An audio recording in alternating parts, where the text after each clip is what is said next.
pohled na Rádiu Patriot. V úterý předpolednem na Rádiu Patriot. www.radiopatriot.cz.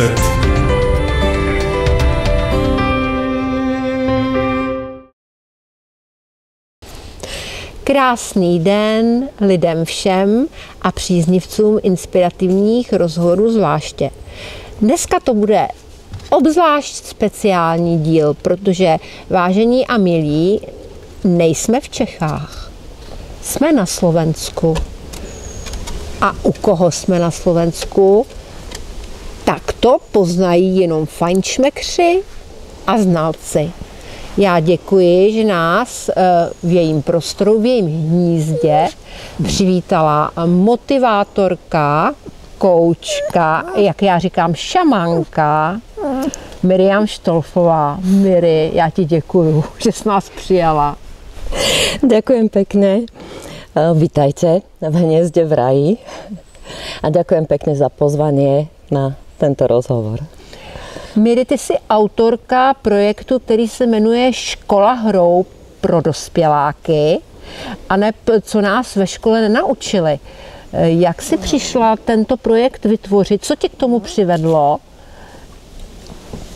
Jaký to má úspěch a jak to vytváříš dál, rozvíjíš ten projekt? Protože my v Čechách to teda moc asi nevíme, ale na Slovensku je to velmi úspěšná záležitost.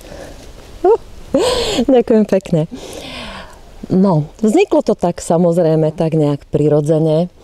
Ja som vyštudovaná učiteľka. Ja som učila deti 1-4 čítať, písať, počítať a myslela som si, že to budem robiť celý život, ale tak ma nejak cestičky života zaviedli kadekde, vytiahli ma z tej školy a potom som robila v obchodnej sfére, manažerskej a v personalistike.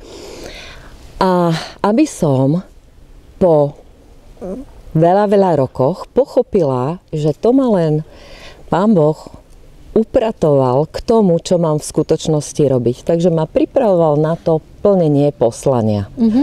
Dalo by sa povedať. Až som pochopila, že teda áno, mám učiť, ale deti v dospeláckých telách. A metódami, ktoré mozog najlepšie prijíma. Čiže tými hravými metódami, pretože či máme to telo dospelácké alebo detské, tak tie metódy fungujú najlepšie. Keď sme na hre, v ľahkosti, v radosti, na záujme, tak vtedy sa najlepšie učíme. No a keďže nás v tých školách našich nenaučili to, čo potrebujeme k tomu šťastnému životu v láske a v radosti a v hojnosti, aby sme mohli žiť, a mňa to celý život zaujímalo, pretože ja som hľadala tie cesty, ako to urobiť, aby som ja žila v radosti a v hojnosti a nie, aby som bola ako taká tá dospelačka, čím staršia, tak tým smutnejšia a unavenejšia. Tak vlastne to, na čo som prišla, to, čo som vybádala, tak to som posielala ďalej. Najprv to bolo malému okruhu ľudí, svojim kamarátkám, blízkym. A potom sme sa spojili s jednou kamarátkou, ktorá má taký priestor, kde hľadala lektorov. Robila tam jogové a rôzne iné a hľadala nejakých lektorov, ktorí sa venujú osobnému rozvoju. A tak ma oslovila a hovorím, fajn, dobre, môžeme niečo urobiť, pokiaľ o to bude záujem. Tak sme vymysleli, že teda urobíme taký systém alebo súbor krátkych workshopov, to môžeme nazvať. A začali chodiť tie dievčatá, dámy na tie workshopy. Robili sme to raz do mesiaca a vždycky to bolo na nejakú tému. A bolo to hodne prežitkové, niečo sme sa tam naučili, niečo sme si povedali, pozdieľali. A tak z toho vznikla taká, že živá, a nazvali sme to Škola hrou pre dospelákov. A najprv to fungovalo v tej off forme a potom som to vlastne preniesla do onlineového priestoru. A prišla som na to, že takto dokážem poskytnúť tú svoju skúsenosť, tie svoje služby v tom offline pár ľuďom. Alebo pár desiatkam ľudí. Ale cez ten online môžem šíriť to, čo viem, pre tisícky ľudí. Takže tak sa to nejak prepojilo. No a tak vznikla online nová škola hrou pre dospelákov. Samozřejmě máš široký záběr, protože ty spolupracuješ i s numeroložkama, spolupracuješ s ženami, které se zabývají feng shui. Chci se zeptat sama, ve svém životě princip feng shui využíváš? Využívám bydlení. Ja keď som objavila feng shui pred 20 rokmi, a to ešte nebola, teda začínala doba internetová, a ja som vtedy kúpila byt a chcela som si ho urobiť naozaj podľa tých princípov prirodzeného prúdenia a tak, aby mi v tom bolo dobre. A teda celej rodine, aby v tom bolo dobre. A ja si pamätám, že som prišla za kamarátkou do knižnice a hovorím, všetky knihy o feng shui si prosím. A bolo ich asi 6, všetky som preštudovala a zistila som, že ono to je niekde taká ako hodne veľká alchymia, ale nejaké základné princípy mi utkveli a urobila som podľa toho ten byt.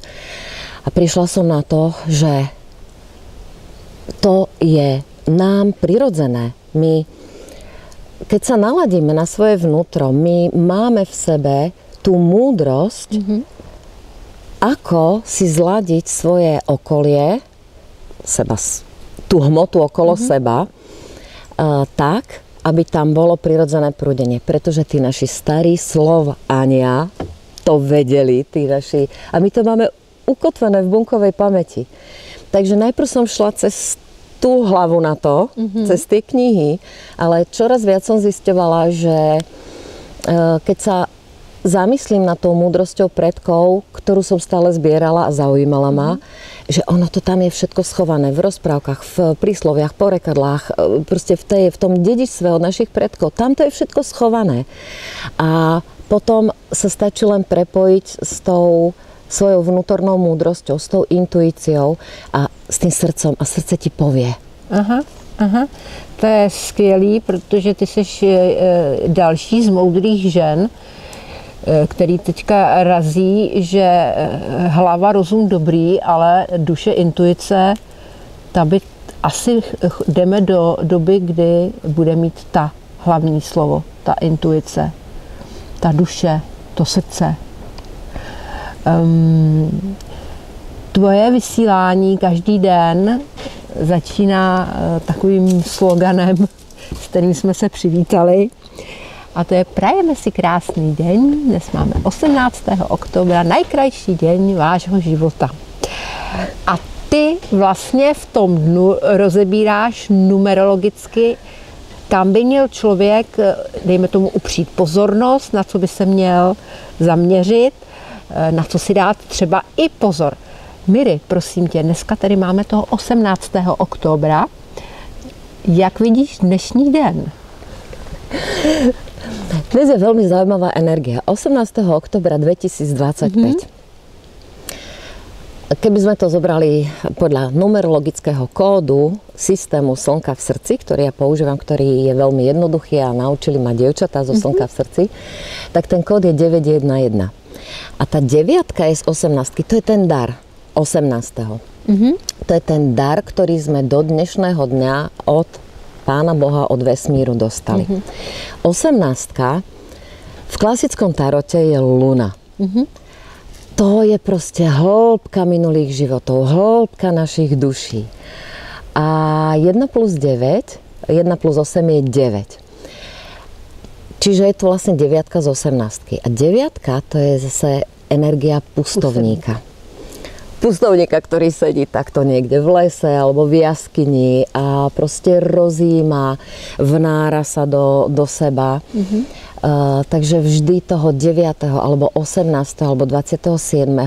máme prirodzenú potrebu meditácie, rozímania, sadnúť si len tak v tom modernom svete. Kávičku si zoberiem, zatvorím oči a vychutnávam, vnímam vôňu kávy. Proste trošku sa, vy máte také krásne slovo usebrať do sebe. Hej? Trošku sa tak vtiahnuť do seba. Takže to je tá 9, hej? Úplne pustovnická energia, proste asociál. A na druhú stranu, a zároveň je to energia domova dôchodcov. Hej? V tých penziónoch pre dôchodcov, keď si vezmeš, aká je tam energia, aká je tam rýchlosť. Čiže tí starčekovia kráčajú pomaly, ale s veľkou múdrosťou, rozvážne. Ale tá rýchlosť tam nie je až tak nejaká veľká. Na druhú stranu, tá jednotka, ktorú máme v poslaní aj v kľúči, čiže cez čo máme kráčať k naplneniu dnešného dňa, je jednotka. To je energia tvorivosti. A to poslanie dnešného dňa je jednotka z 19. Lebo keď spočítame všetky číslice 1 plus 8 plus 1 plus 0 plus 2022 plus 0, 2 plus 5, tak nám vyjde 19. A 19 to je presne opačná energia. Jak je tu pustovník asociál, tak tu je džavot v materskej škôlke. To je energia vnútorného dieťaťa, radosti, objavovania. Wow, všetko je zaujímavé. Hej. Úplne presne proti póli v rámci tej duality. Hej. A teraz ako to spojiť? Teď jsem se chtěla zeptat. No nájdi si chvílinku na rozjímanie, chvílinku si utrhni z toho hluku pre seba a premýšľaj nad tým, čo ti robí radosť. Kedy sa cítiš ako malé dieťa, ktoré je proste v tej totálnom nadšení, v tej totálnej radosti. A keď na to prídeš, aká činnosť ti to spôsobuje, akí ľudia, aké prostredie. A keď na to prídeš, tak to urob. Alebo ešte popremýšľaj, ako by sa to dalo ešte zväčšiť. Hej? Takže napríklad robí mi radosť, keď varím. Hej? Tak dneska idem niečo uvariť, niečo špeciálne, čo som už dávno nerobila. Čo máme radi a pozvem ešte aj susedovcov, nech si to teda tak ako užijeme spolu. Takže napríklad takto, ale ono sa to dá uchopiť rôzne. Ja vždycky dávam taký vhľad, ktorý mi príde z tej intuície.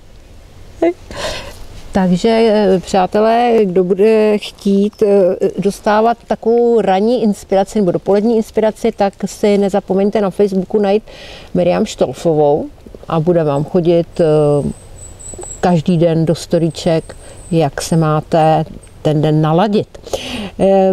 Miri, jak ty vidíš soužití slovanských národů v současné době? Máš nějakou vizi? Slyšela jsem z mnoha zdrojů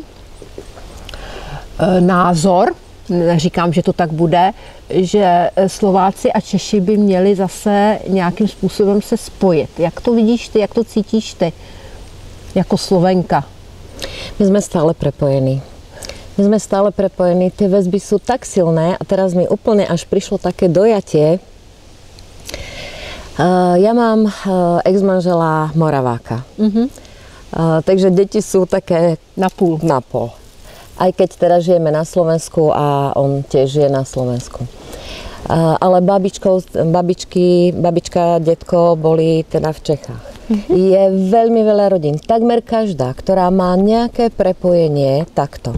My sme jednoducho prepojení a to, že tam nejaká hranica vznikla, naučili sme sa to rešpektovať, ale my stále cítime, že patríme k sebe. A nechcem tu byť nejaký vizionár, ale či už sa to udeje aj legislatívne, alebo neudeje, my stále kráčame bližšie a bližšie k sebe. Takže my sme stále prepojení a ako sa v nás otvára vedomie v čoraz viac ľuďoch, tak sa otvárajú aj tie kódy, ktoré máme uložené v tej bunkovej pamäti, tie kódy slovanstva a my vnímame a cítime, že jedno sme. Tak takovou odpověď jsem předpokládala, protože já to taky tak cítím a samozřejmě bych to rozšířila ještě na další slovanský kmeny, ale já jsem chtěla slyšet tvůj názor jako Slovenky. Miriam, když si nás prováděla vaším hnízdem, velice mě zaujmul tvůj šatník. Nádherné lněné šaty, říkala si, že si šiješ buď sama nebo mamka tvoje. Řekni ženám, které následují benefity přírodních látek na těle. Někteří stále chodí do těch HMek a Sinsejů a kde si co si a kupují tam ty. Já prosím vás občas budu mluvit takovou českoslovenštinou, jo, protože jsem člověk, který vyrůstal v Československu. A jakmile trávím delší čas s člověkem, který hovorí po slovensky, tak už jsem navočkovaná a už se mi to tam motá. Odbočila jsem.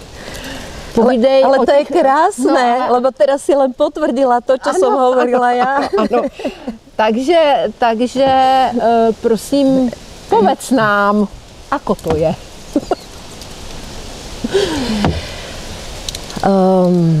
Ja mám veľmi citlivé telo. Hypersenzitívne telo a čím som staršia, možno je to tým, že teraz už žijem niekoľko rokov priamo uprostred lesa. Celá určite. Tak mi telo začalo odmietať tie syntetiky a naozaj cítim, že je úplne iný deň, keď mám na sebe niečo neprírodné a úplne inak sa človek cíti, keď má na sebe tú doslova prírodu. A pre nás, ľudí z týchto končín, je najprirodzenejšie, zase máme to tam uložené v tej pamäti, najprirodzenejšie konope a ľan. V čom chodili tí naši predkovia?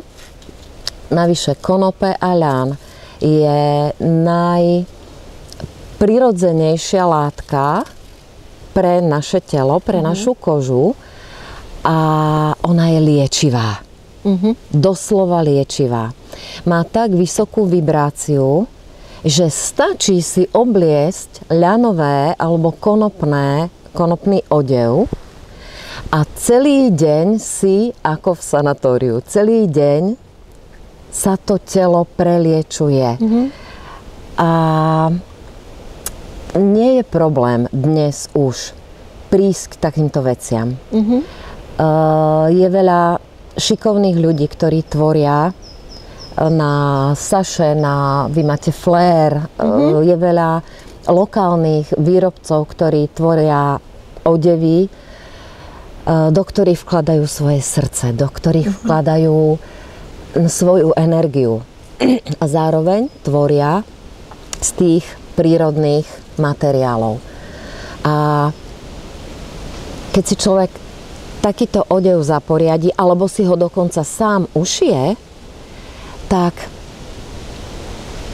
mu pomôže byť sám sebou a pomôže mu chrániť sa úplne prirodzene tým, nazvem to, negatívnym vplyvom. Proste tým vplyvom toho stresu a všetkého možného, čo na nás pôsobí. Takže je to také jednoduché a praktické. Oblečiem niečo ľanové, a som chránená, mám chránenú energiu. Zároveň ma to lieči a navyše je to proste ekologický odev. A ľanové veci vydržia roky. Vydržia roky. Ja mám šaty, ktoré mám 10-15 rokov a stále vyzerajú dobre. A ľan má tú špeciálnu vlastnosť, nemal by sa žehliť. Možno to nevieš, ale nemal by sa žehliť. To je pro mňa novinka, áno. Pretože tie ľanové vlákna, oni sú akoby také rúrky. A keď to prežehlíš, tak ty zničíš tú prirodzenú... Jakousi. Áno, tú prirodzenú schopnosť ľanu. A takže ľan je proste prirodzene krčivý. Takže proste vyprát a zavesiť. A zavěsit, po případě ještě tak jako různě to. Potom má takú špeciálnu schopnosť, že keď je aj akokoľvek krčivý, čím viac ho perieš, tým je rovnejší. Šaty, ktoré mám 15 rokov, už netreba vôbec, proste vyperieš a sú krásne splývavé. Čím viac sa perie, čím viac sa nosí, tak tým viacej splýva. Takže keď mám nový odev, nové šaty z ľanu, tak ich najprv otáčam v práčke aspoň 10 razy a potom už sú také splývavejšie. Ale čím viac sa to nosí, čím viac sa to perie, tak tým viac je to proste rovnejšie a navyše tým menej sa špiní. Tak to je Si to predstav, že tým menej sa špiní, pretože ono to po tej látke zlezie. Ono sa to normálne zošmykne, ale ty keď to ožehlíš, tak to tam zataví. Tak sa to tam zachytáva. No prosím, takže tady máme osvětu za záležitosti látka len. A teď mi řekni o tom konopí. Já jsem si všimla, když jsme tady přijížděli k vám, protože jsme vyjížděli tady z vesnice Vinice, tam byly konopná močidla. Takže tam se močilo konopí. Říkali jsme s Pepikem, Bůh ví proč, to konopí je v takové nelibosti, protože je to velmi užitečná záležitost, nemluvě teď o nějakých požitcích psychických, ale mluvě o užitku pro lidi, jako myslím tím, co se týče látky, co se týče konopných lán, co se týče, já nevím, co ještě, všechno, boty aj z toho dělají. Takže teď jsem si vlastně odpověděla sama, že to konopí je víceméně taky velice rostlina s vysokou vibrací, dalo by se říct. S veľmi vysokou, dokonca konope sa udáva ako, že má ešte vyššiu vibráciu ako ľan. Ľan je antibakteriálny, aj konope. V tej antibakteriálnosti by som povedala tak nacítené, že ten ľan je akoby viac. Ale už dostať aj konopné látky. Už dostať. Nie, treba hľadať, ale už sa dá. A sú aj veľmi príjemné na omák, lebo kedy tie konopné boli také hrubé. Hej, konopné vrecia sa robili a tak. Ale už dostať aj konopné látky, ktoré sú jemné, mäkké a dá sa z toho šiť. Len sa treba poobzerať. Já jsem koukala, že už i z kopřivy ze žihlavy dělají. Áno. Taky už... Áno. A ešte možno taká zaujímavá vec, možno to nevieš. No, ďalšia, neviem všechno. Pretože ten ľan bol pre tých našich predkov základná látka na letné obdobie. Na zimné obdobie vlna. Vlna z oviec. A vlna má takisto veľmi vysokú vibráciu ako ľan. Ale má opačnú. Opačný... Čo? Opačné, neviem. Náboj. Niečo také. A ty, keď si oblečieš ľanové šaty a na to si dáš vlnený sveter, tak sa to vyruší. Takže buď ľan plus minus. Hej, že, rozumiem.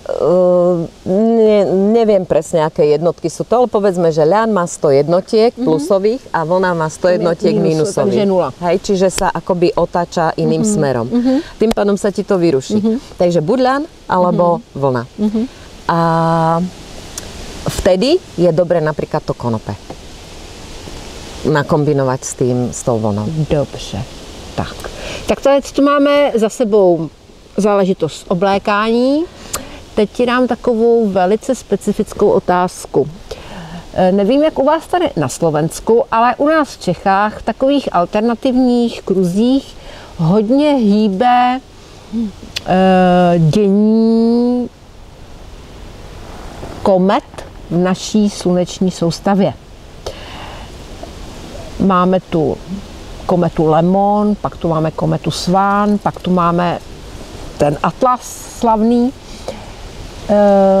Jsou názory různé, kometa ano, kometa ne, vesmírné plavidlo ne. Jak to cítíš ty? Co nám tyto komety přinášejí?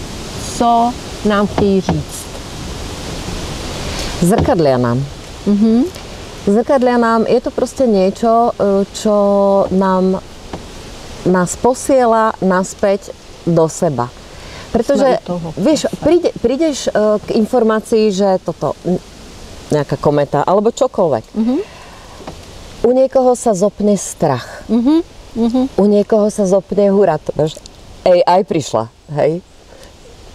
Teraz takisto to je z úplne iného súdka, ale proste začína doba AI.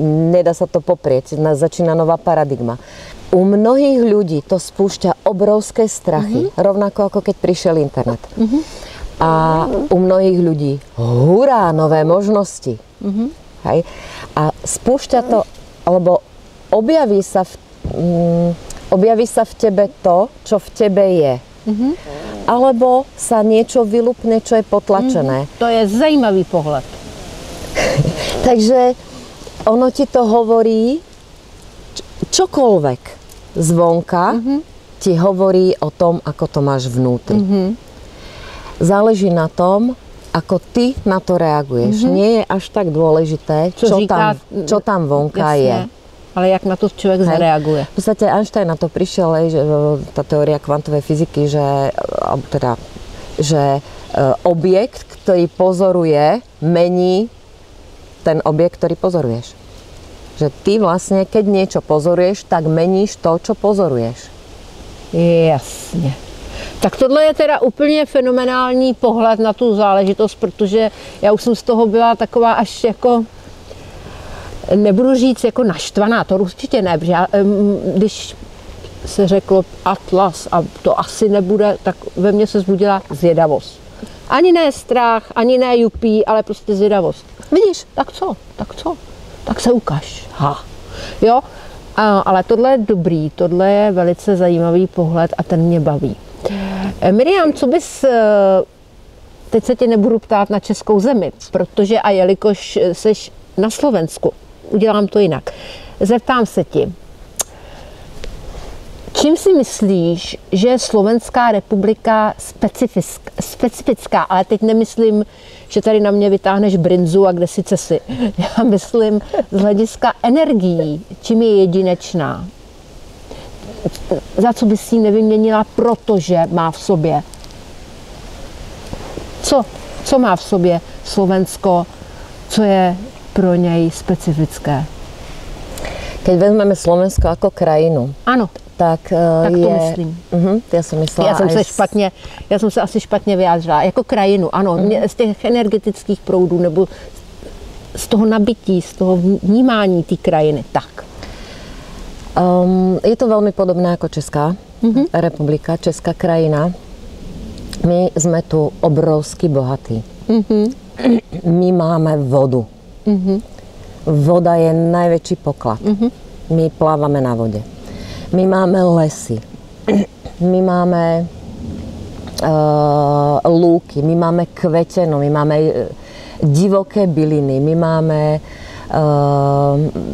polia. My máme rozmanitosť. Rozmanitosť. Ty prejdeš 100 kilometrov a prejdeš takými rôznymi krajinami, že neviem, v Egypte ideš 100 kilometrov a furt len púšť, alebo niekde. A my tu máme obrovskú rozmanitosť a na každom metri môžeš niečo obdivovať, čo o 5 metrov ďalej nie je. To je, čo sa týka krajiny.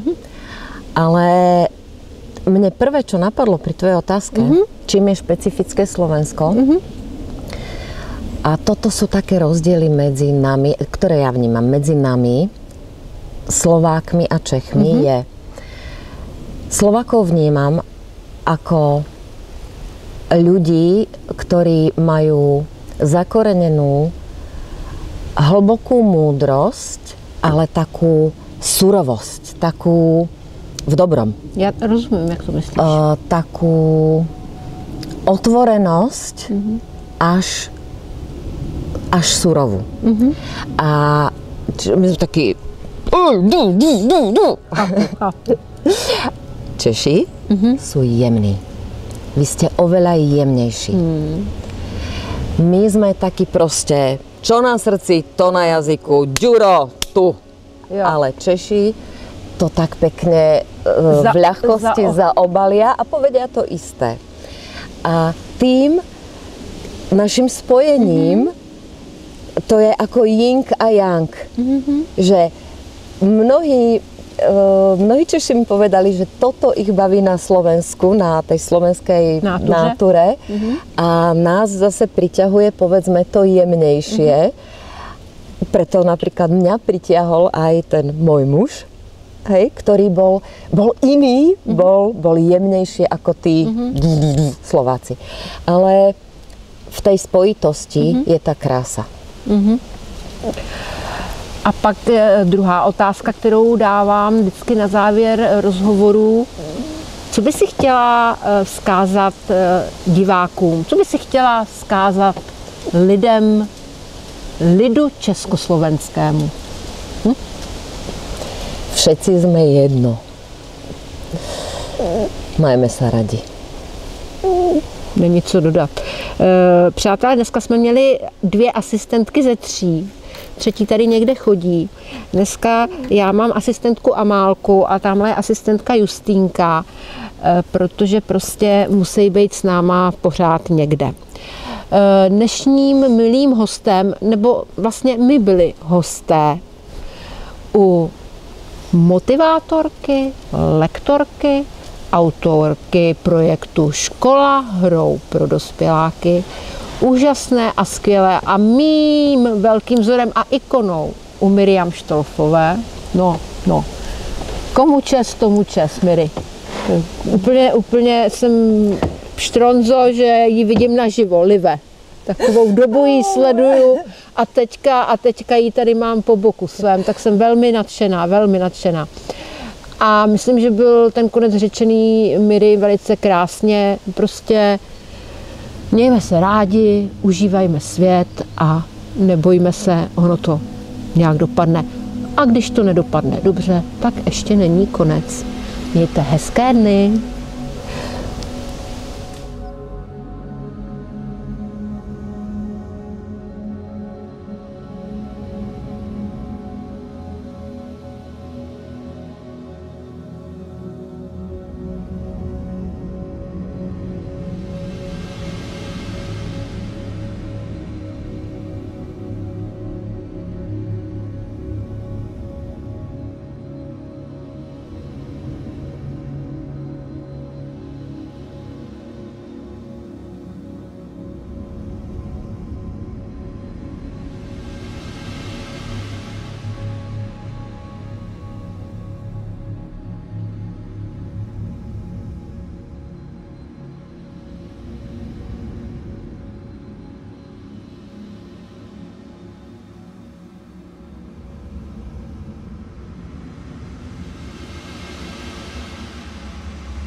pohled na Rádiu Patriot. V úterý předpolednem na Rádiu Patriot. www.radiopatriot.cz